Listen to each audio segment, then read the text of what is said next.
Ok, estamos de volta para mais esta etapa do programa Palavra do Presidente. Falamos para todo o Estado, 111 comarcas, estamos ao vivo aqui na sede do Poder Judiciário Catarinense, na capital.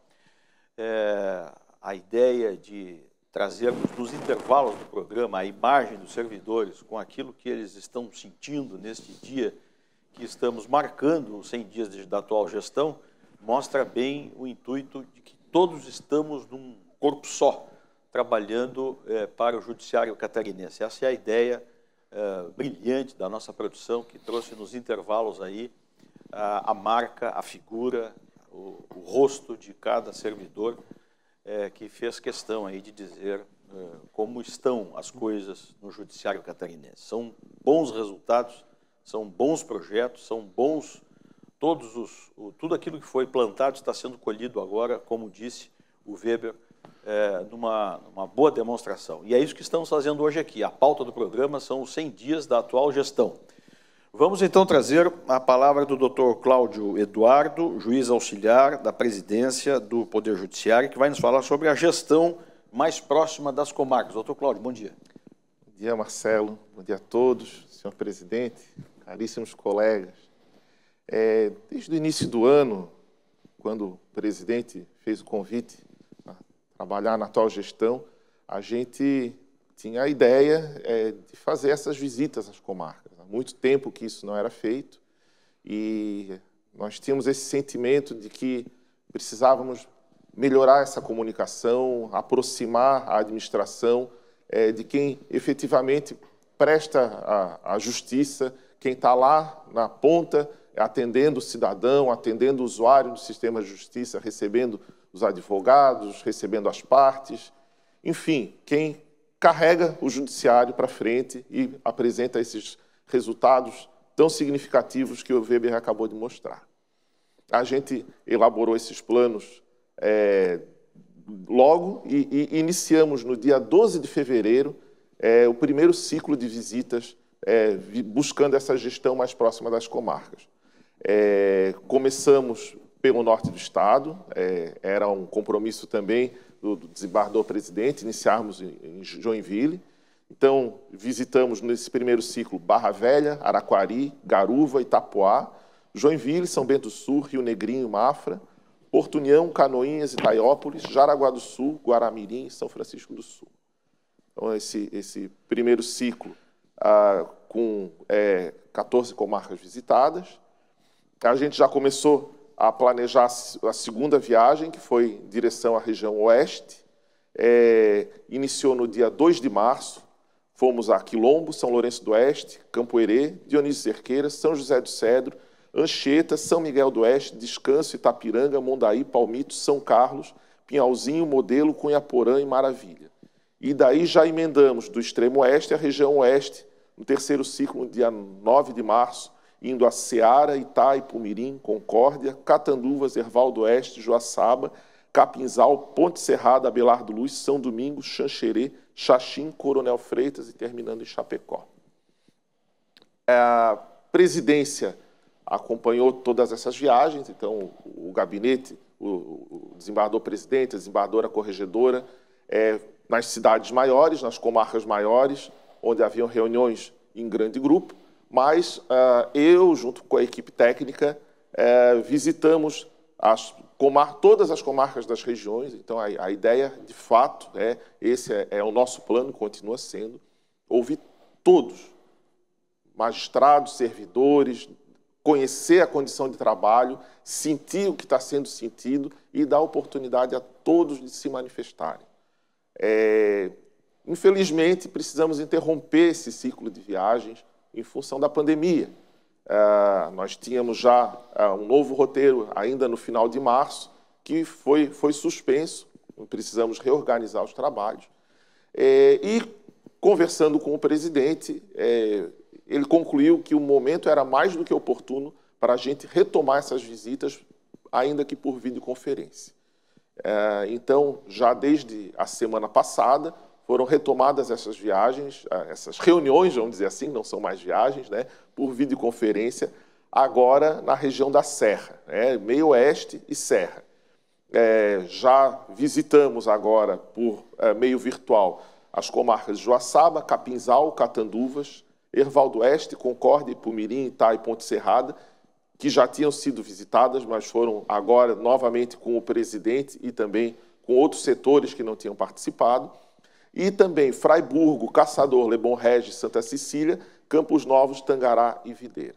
Ao todo, então, contando essas últimas visitas, já são 52 comarcas que participaram dessas reuniões, da gestão mais próxima das comarcas, presencial ou virtualmente. Então, já estamos atingindo aí cerca de metade do nosso público.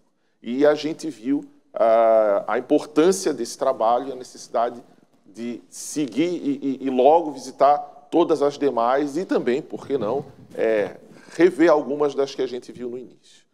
É importante ressaltar a equipe que tem acompanhado essas visitas.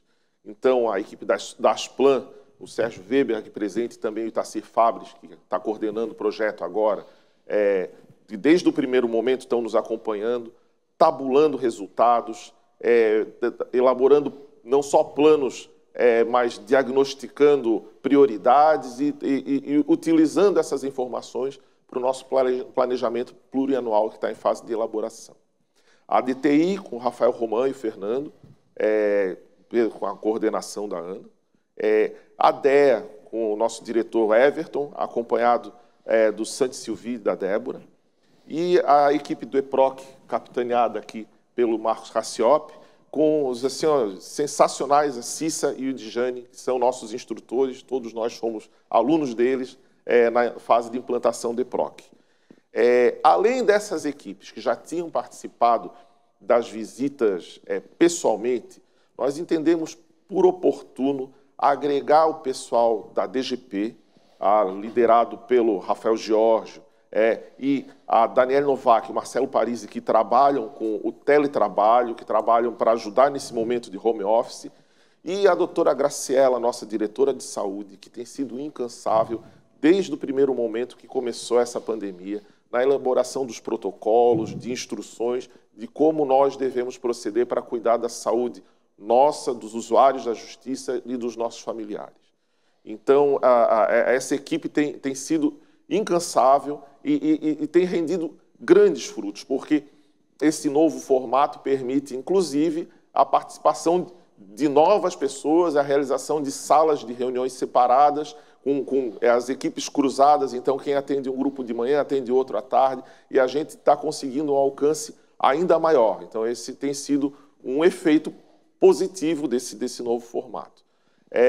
Eu quero salientar também o apoio da Corregedoria Geral de Justiça, que participou dos encontros presenciais, além da desembargadora Soraya, a desembargadora corregedora, o doutor Rui Falck, que participou das viagens conosco, e a Casa Militar, que também ajudou nessa organização desde o início e também nos acompanhou, em especial na região oeste, o Major Sadiomar.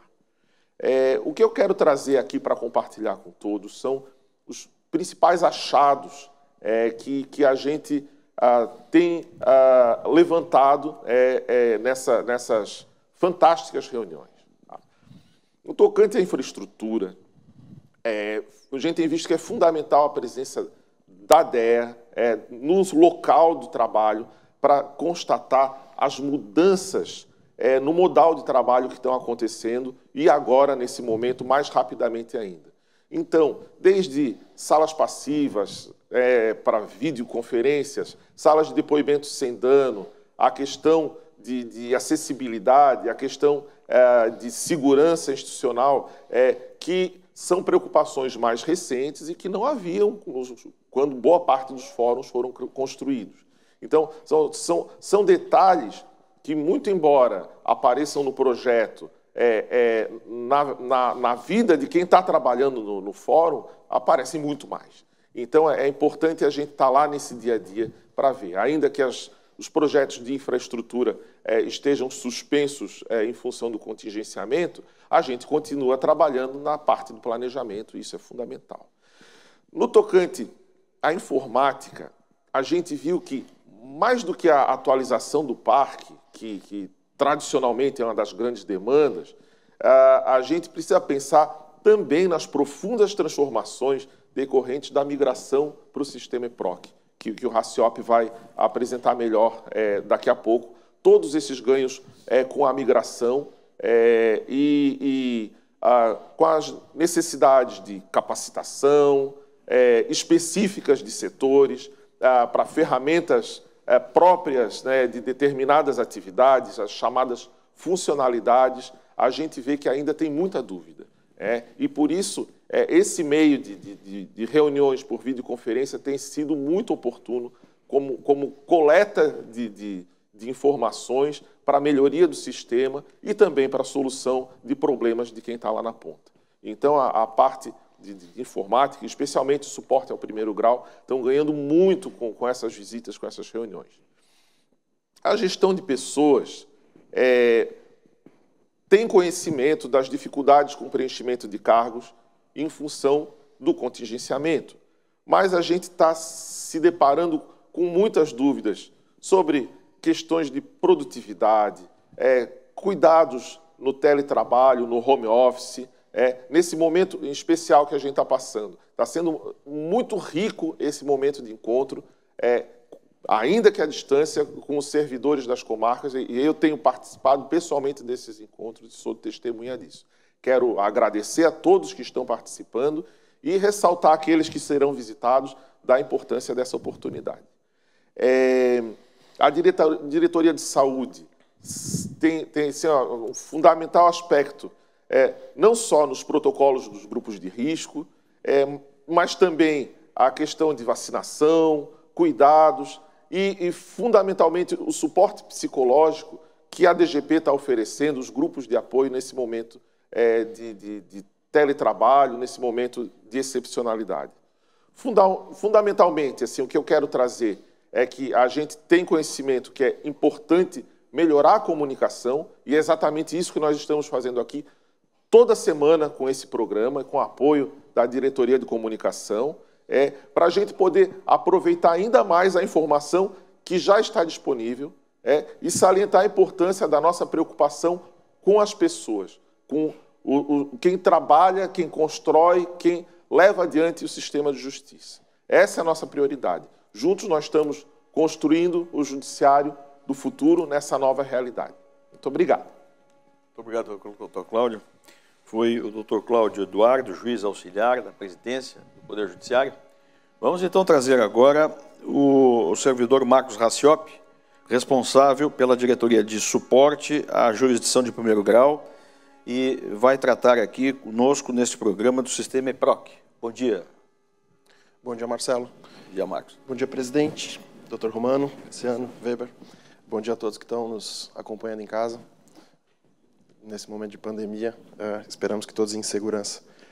Primeiro, quero dizer que é uma honra estar aqui falando pelo EPROC e do EPROC. O EPROC não é uma construção de uma diretoria, não é uma construção nem da diretoria de TI, nem da diretoria de suporte à jurisdição, é uma construção da instituição.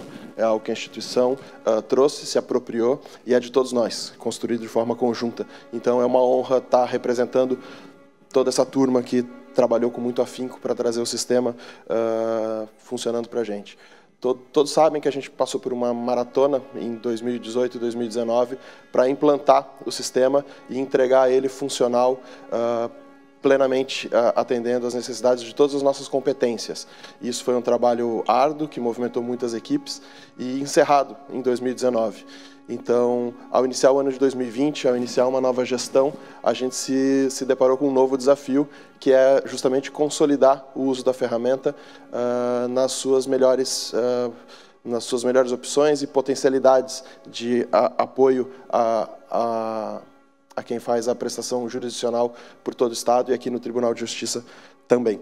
Então, a gente tem três eixos, três vertentes de atuação concentrada para garantir essa consolidação e caminhar nesse ano de 2020 e depois no ano de 2021 para essa melhor experiência com o EPROC.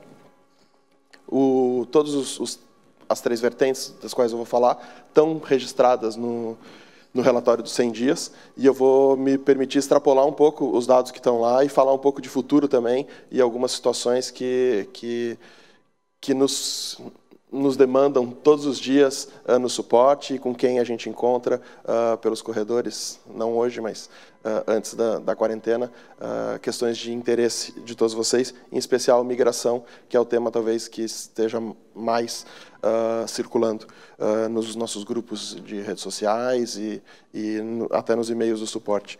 A primeira vertente é a vertente do desenvolvimento de funcionalidades. A gente fez muito durante a implantação e não parou. O ritmo continua o mesmo, de entregas de novas funcionalidades para melhor atender. Por óbvio, não foi possível entregar tudo que a gente desejava durante a implantação, porque havia um trabalho muito grande focado na implantação. Agora, então, a gente conseguiu já compor um comitê para priorizar todas as demandas. A gente tem um vasto backlog e a gente tem um comitê que prioriza mensalmente o que deve ser encaminhado para desenvolvimento. Isso está rodando, e está rodando com uma boa fluência. A gente tem encontrado os meios e as ferramentas para fazer essa análise do que é mais importante e garantir que os times de desenvolvimento estão trabalhando naquilo que agrega mais valor para a prestação jurisdicional, como diz o Dr. Romano sempre, com o cuidado na ponta de quem está operando o sistema e precisando dele como uma ferramenta de apoio efetiva para o cumprimento das suas atividades. A segunda vertente, eu vou retomar depois alguns pontos do desenvolvimento para frente, mas tentar alinhavar as três vertentes. A segunda vertente tem a ver com capacitação, como disse o Dr. Cláudio, com a produção de novos materiais de capacitação. A gente disponibilizou aí logo no início da pandemia diversos vídeos curtos, que a gente está chamando de EPROC Minuto, com dicas preciosas para quem quer extrair o melhor do sistema em termos de automação, produtividade. Eu convido a todos no portal do EPROC acompanhar esses materiais.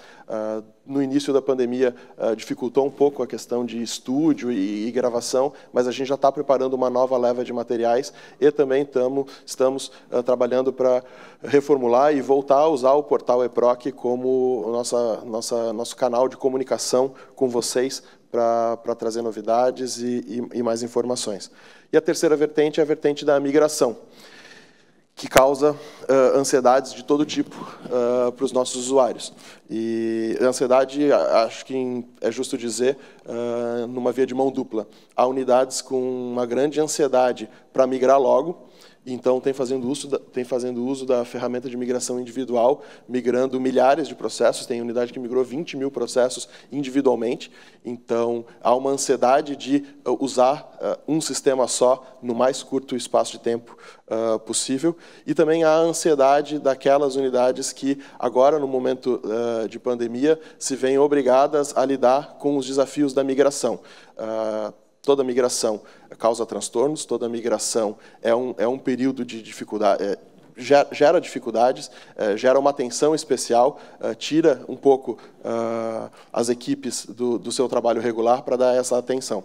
Então, essa dupla ansiedade a gente está tentando equilibrar de forma a respeitar o tempo de cada unidade e respeitar também a nossa meta. A gente tem como meta migrar todo o nosso acervo digital até o dia 30 de novembro, e a gente está caminhando a firmes passos para conseguir isso. Ontem, eu acho que a gente superou a marca de 800 mil processos migrados, o que é um número de respeito. A gente precisa considerar o esforço todo feito por todas as equipes para garantir isso. Falando um pouco de migração, é uma coisa que sempre nos perguntam, a forma como a gente está fazendo essa migração não é a forma habitual com que o tribunal fez migrações de sistemas no passado. A forma com que a gente fazia a migração era a chamada migração Big Bang. Na sexta-feira, a gente usava um sistema, no final de semana ele ficava indisponível e, baseado em deparas, a gente fazia toda a migração num final de semana. E na segunda-feira, os usuários se deparavam com um novo sistema, com todos os dados carregados lá. Eu estou no judiciário há mais de 10 anos e desde que eu trabalho com sistemas judiciais, a gente sempre ouve a reclamação de problemas na base, lixo, coisas que foram migradas de outros sistemas sem o devido cuidado. Isso é um risco da migração Big Bang. Trazer informações erradas e, quando traz erradas, traz em larga escala, traz para todos os processos. A gente tentou escapar dessa armadilha, que gerou transtornos inúmeros, incontáveis, pessoal que trabalha na ponta sabe disso, pessoas sendo incluídas indevidamente em rol de culpados, em situações muito graves, intimações que não deviam ser feitas, inversão de polo nos processos, um grande transtorno para as intimações. Então, o que a gente está fazendo é um trabalho de migração gradual e acompanhada, é uma evolução gradual do próprio migrador a partir das experiências que a gente está colhendo com o apoio das equipes.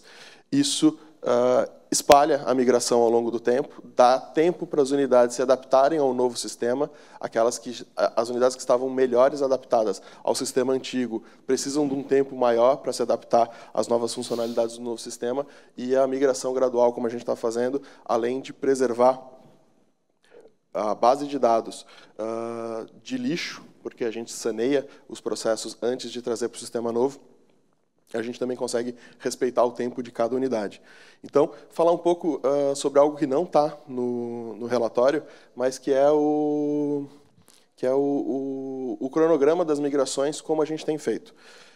O nosso objetivo, como eu já disse, é migrar todo o acervo digital ainda este ano, até o final do mês de novembro. E a primeira pergunta que todos fazem é: o SAG vai ser desligado? E eu posso dizer categoricamente não, o SAG não vai ser desligado de imediato, ele vai continuar ligado para consulta. A gente tem situações que precisam manter o sistema, embora a gente não vá ter mais contrato com a empresa fornecedora, a gente vai manter o sistema ativo para diversas situações que são necessárias ainda no dia a dia, embora a nossa meta é trabalhar com um único sistema já a partir do final desse ano. A migração individual está liberada para todos. Quem quiser usar a migração, o migrador individual é uma ferramenta de simples uso. As unidades têm feito bom uso delas e a gente consegue andar bem com o migrador individual, mas no volume que a gente tem, na escala que a gente também criou a ferramenta da migração em lote e a gente vem promovendo, junto com as unidades, rodadas de migração em lote para apoiar justamente a migração e dar volume, o volume que a gente precisa ainda vencer. Nesse momento, hoje, a gente está rodando a penúltima migração, a penúltima rodada de migração em lote da competência civil, excluídos aqui os processos de execução fiscal. A gente vai com essas rodadas até o final, até o início do mês de julho. Então, a gente vai esse mês de junho inteiro e no início do mês de julho. As unidades que são beneficiadas por essa migração são previamente comunicadas, todas elas, no início do projeto, foram comunicadas e com uma semana de antecedência de cada rodada, aquele conjunto de unidades recebe um aviso e orientações sobre como proceder com relação ao saneamento dos processos, aos avisos necessários que são gerados dentro do próprio sistema para que a unidade possa organizar esses processos da forma mais adequada no EPROC. A gente está preparando, e na semana que vem a gente vai publicar no portal EPROC o cronograma para seguir, para depois do mês de julho. Em julho ainda a gente quer fazer um rescaldo. Todas essas unidades que a gente vem migrando desde março, a gente vai fazer 2 semanas para novamente buscar os processos que não foram migrados. Processos que tinham alguma situação transitória com relação a um prazo aberto, uma audiência agendada, ou processos que não foi possível fazer o saneamento naquelas 2 semanas em que o migrador atuou no conjunto específico de unidades, a gente vai fazer como um rescaldo. A gente vai passar 2 semanas, toda madrugada, buscando nessas unidades os processos que ficaram para trás, para tentar trazê-los para o EPROC dessa forma também, automatizada, sem a necessidade de intervenção das unidades. Esse cronograma vai ser publicado no portal do EPROC também, para a ciência de todos. Em julho também, logo após esse rescaldo, a gente inicia o cronograma da execução fiscal, que tem um volume grande de processos e a gente precisa do apoio de todas as unidades no saneamento. Os materiais, ali em materiais de capacitação, no nosso portal, tem os manuais de migração e é fácil consultar quais são os itens que precisam ser saneados em cada processo para que a gente possa ter um ganho maior com a migração em lote. É importante que todos aproveitem essa ferramenta. Paralelo a todo esse esforço de migração em lote, esses cronogramas, a gente está conduzindo a migração criminal.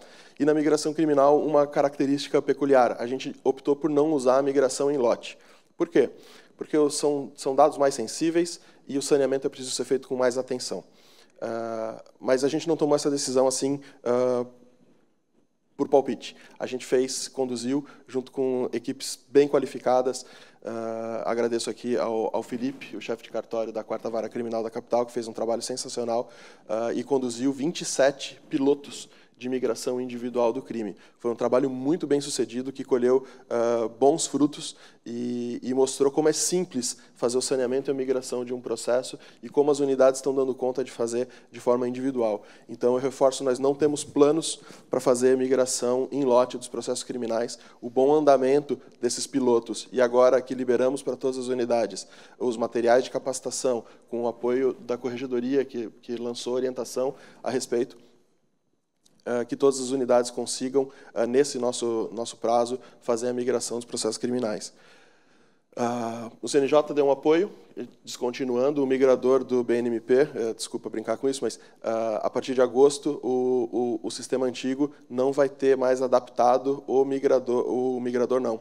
A integração do sistema com o Banco Nacional de Mandados de Prisão 2.0. O migrador vai ser alterado pelo CNJ e a gente não vai mais ter acesso pelo sistema antigo, somente pelo EPROC. Então, é um incentivo e também uma nova orientação da Corregedoria sobre os principais processos na competência criminal que são afetados por essa descontinuidade da integração com o BNMP, precisam ser, de forma rápida e urgente, migrados para o EPROC pelas unidades.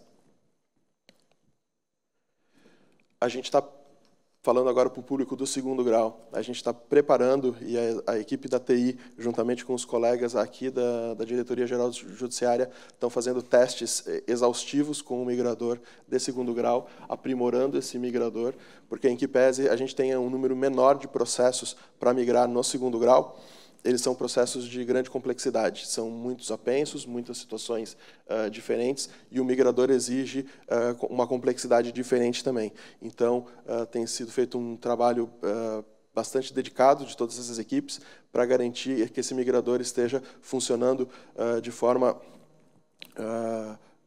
adequada para início de agosto. Então, a partir de agosto, a gente deve iniciar a migração no 2º grau e nas turmas de recurso. A gente fica com os meses de setembro, outubro e novembro para fazer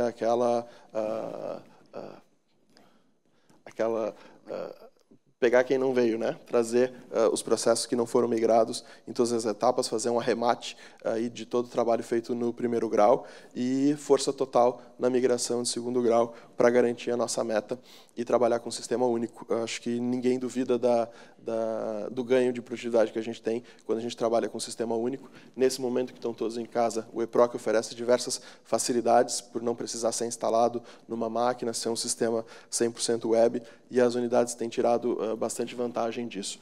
Têm aprendido a usar as automações, as ferramentas de triagem, e a gente tem garantido uma boa produtividade, os números têm mostrado isso. Falar um pouco agora das entregas importantes, o relatório de gestão. Eu não vou falar de todas, eu não vou citar todas as entregas para não cansar o nosso ouvinte, ele tem lá no relatório de gestão para consultar, mas falar de 3 entregas importantes que estavam no relatório de gestão como em desenvolvimento. 2 delas já estão funcionando, o Cassiano chegou a citar, inclusive, as custas com cartão de crédito, que é um bom exemplo do trabalho que a gente vem fazendo, no sentido de oferecer máxima automação e máxima independência para o usuário para usar o sistema e extrair o melhor dele. Então, a gente tem, com o pagamento do cartão de crédito nas custas, a confirmação imediata do pagamento e a antecipação da disponibilização desse processo para o magistrado. O tempo de esperar a compensação bancária, boleto, não é mais necessário. Então, a gente já tinha uma distribuição automática, agora, além de automática, quem fizer uso dessa ferramenta, a distribuição é automática e imediata, no minuto em que se é feito o protocolo. Sim, doutor Romano. Desculpe, só para esse projeto é tão importante, também para a questão financeira do tribunal, porque a partir do momento que se permite o pagamento com cartão de crédito, inclusive parcelado, isso nos possibilita que o juiz, quando for analisar o pedido de parcelamento que está previsto no CPC, por exemplo, em 3 vezes, etc., ele diga para o advogado, diga para a parte, olha, você tem outra alternativa muito melhor, muito mais vantajosa para você, que não lhe dificulta, inclusive no que diz respeito à análise da assistência judiciária gratuita, porque quem é que não pode pagar umas custas? Nossas custas são muito baixas, Santa Catarina, muito baixas, as mais baixas do Brasil, E então, quem não pode pagar R$100 por mês para ter acesso a uma jurisdição de qualidade, né? Por exemplo. Então, esse projeto do cartão de crédito vem atender uma série de demandas, né? Mas, inclusive, nesse momento, eu concito os colegas a refletirem sobre isso, na hora de analisar bem a concessão da justiça judiciária gratuita, na hora de definir o parcelamento, que temos essa ferramenta também que possibilita uma reflexão melhor na hora do deferimento ou não da gratuidade e na hora do parcelamento via CPC. Então, é mais uma ferramenta, e mais uma vez, parabéns ao Raciop, né, que fez o trabalho e está fazendo um trabalho qualificadíssimo, e eu tenho o privilégio de trabalhar com o Dr. Raciop ali na diretoria. A honra é toda minha, doutor. E esse trabalho é um trabalho do time de desenvolvimento da TI, com parceria da nossa diretoria nos testes e parceria com a DOF na definição da própria contratação e a definição de todos os parâmetros que esse sistema passa a utilizar. A gente tem também como grande destaque entregue também, no relatório consta como em desenvolvimento, mas já foi entregue a certidão eleitoral online, que é um grande ganho também lá na ponta. Quem lembra das filas aqui no tribunal, nas filas nas comarcas, em período eleitoral, sabe que como isso parava as unidades para gerar essas certidões, e agora a gente tem elas disponível. Mais uma grande entrega. E a gente tem sido cobrado bastante pela entrega rápida da jurisprudência no EPROC, né? Muitos julgados, como mostrou o Weber, já no 2º grau, e provavelmente para a próxima semana, mas é garantido agora nesse mês, a entrega da primeira etapa desse projeto, que são os acórdãos produzidos no EPROC, integrados com a nossa ferramenta de jurisprudência. Isso está sendo testado, ajustes finais, para, então, a liberação definitiva dessa nossa ferramenta de jurisprudência. Se houver tempo, Marcelo, falar mais um pouquinho Pois não. naquele eixo de inovação, presidente. A nossa parceria com o TRF4 e com os demais tribunais EPROC tem proporcionado que a gente possa dedicar muito trabalho nas nossas necessidades e ainda assim contar com o apoio dos outros tribunais para explorar outras possibilidades, e no campo da inovação isso tem sido particularmente bastante rico. A gente já recebeu a primeira incursão nossa nessas experimentações com inteligência artificial, a questão da análise do assunto do processo. A gente tem uma ferramenta ali que aprende com o processo, com os processos já cadastrados, e oferece para os usuários a possibilidade de testar se o assunto atribuído pelo advogado ou se o assunto que foi revisado pelo cartório está de acordo com o conjunto todo de processos que a gente tem dentro da nossa base. Foi uma primeira ferramenta, uma incursão muito singela, eu diria, no uso dessas novas tecnologias, e em desenvolvimento já outras ferramentas. Eu quero citar duas aqui. Um mecanismo de triagem de processo, no qual as próprias unidades vão poder cadastrar trechos específicos de petições de temas repetitivos na unidade, ensinando para o EPROC que naqueles trechos específicos aquela ação deve ter um encaminhamento a ser definido também e uma automação a ser definido também pela unidade, facilitando ainda mais a triagem desses processos, de forma que o sistema reconhece quando chega uma petição nova por trechos que são comuns a essas petições e já põe o sistema na situação em que a unidade definir que ele deve pôr. Essa deve ser entregue ainda esse ano, a gente deve contar com isso ainda esse ano, e a outra que está avançando o desenvolvimento é a de sugestão de minutas, que já usa uma tecnologia ainda mais avançada, com redes neurais, que vai começar a aprender com o EPROC, analisando as minutas que são produzidas por nós. Ele compara a minuta produzida com o histórico daquele processo, todos os documentos, todas as intimações, tudo que aconteceu naquele processo, e a partir disso ele começa a sugerir minutas para os usuários, reconhecendo as mesmas etapas e as mesmas petições dentro de um processo. A partir desse momento, a gente vai poder fazer automações diversas aí, não só com sugestão de minutas, mas que o próprio EPROC possa sugerir que, em determinado momento processual, seja a hora de lançar uma intimação, marcação de audiência, trânsito em julgado, e a gente pode ter um ganho ainda maior de produtividade dentro daquele nosso primeiro princípio do EPROC, que é automatizar tudo que não é decisório, né? É oferecer uma ferramenta que realmente facilite a vida do usuário.